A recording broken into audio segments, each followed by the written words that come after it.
semuanya, balik lagi bareng aku Risma Agnia yang bakal nemenin panjenengan semua buat ngulik drama-drama selebriti tanah air.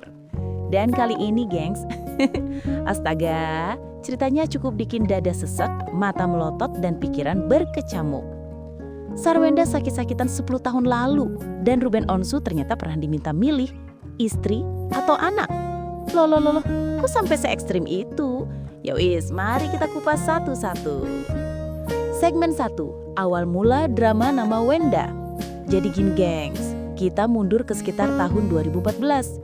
Di masa itu, kondisi kesehatan Sarwenda yang masih memakai nama Wenda Tan ternyata sering banget drop. Sakit-sakitan, keluar masuk rumah sakit, padahal dia lagi mengandung anak pertama mereka. Nah, di tengah kekhawatiran itu, Ruben yang katanya waktu itu sering bengong karena kepikiran istrinya, ketemu sama seorang orang pedalaman waktu lagi syuting. Dan tiba-tiba aja bapak-bapak itu nepok bahunya sambil bilang, "Mas Ruben, Mbak Wendanya sakit ya?" Wah, duh. Dalam hati mungkin Ruben langsung kayak, "Loh, bapak iki jan ngerti opo toh?" Tapi ternyata bapaknya malah ngasih saran yang bikin hidup mereka berubah. Kalau saran saya, ganti nama, biasanya cocok. Ya ampun, kayak naik ojek tapi dapat ramalan bonus. Segmen 2, ramalan Tiongkok dan pilihan paling sakit. Ternyata gengs, ramalan soal nama ini bukan hal baru.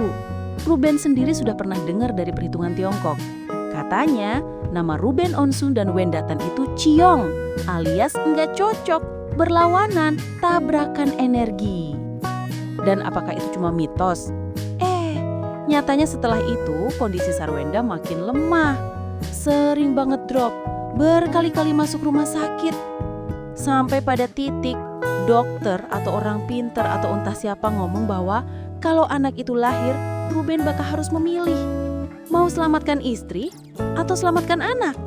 Astaga, gengs, ini bukan sinetron jam 7 malam, ini realita waktu itu. Ruben sampai bilang, ini sebenarnya kisah aslinya. Detik itu juga mungkin hati Ruben hancur, bingung, campur aduk. Kebayang doang, istri sakit, anak dalam kandungan rawan, dan masa depan keluarga kayak digantung benang tipis. Akhirnya Ruben memutuskan, kalau Wenda sembuh, nama harus diganti. Dan bener aja, pada 19 November 2014, lewat sebuah momen penuh haru di panti asuhan, Wenda akhirnya resmi berubah menjadi Sarwenda Tan.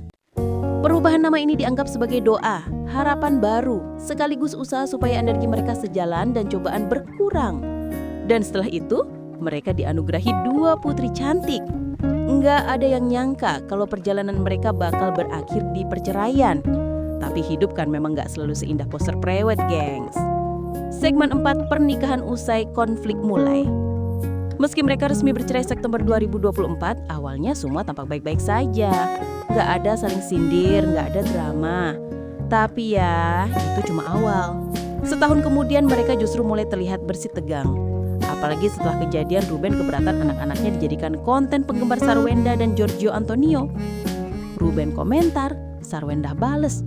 Dan netizen langsung, loh kok jadi makin kerasa renggang. Sarwenda bahkan nulis, kenapa harus komentar di sini? Kalau nanti dibaca anak-anak gimana? Ngena banget ya. Segmen 5, refleksi dramatis. Kalau dilihat dari cerita 10 tahun ke belakang, keduanya pernah sama-sama berjuang. Nama diganti, rumah sakit bolak-balik, ramalan mengerikan soal hidup dan mati. Dan hari ini, mereka berdiri sebagai 2 individu yang memilih jalan masing-masing tapi tetap terhubung lewat anak-anak. Kadang hidup memang lucu, gengs. Dulu berjuang mati-matian biar bersama. Sekarang berjuang biar tetap waras meski tak lagi bersama. Penutup. Begitulah gengs kisah dramatis di balik pergantian nama Sarwenda dan pilihan paling berat yang pernah dihadapi Ruben Onsu. Semoga apapun yang terjadi hari ini, mereka bisa tetap jadi orang tua yang baik untuk anak-anaknya. Aku Risma Agnia pamit dulu, tetap julid yang elegan, tetap waras di tengah gosip yang panas. Sampai ketemu di cerita pedas berikutnya.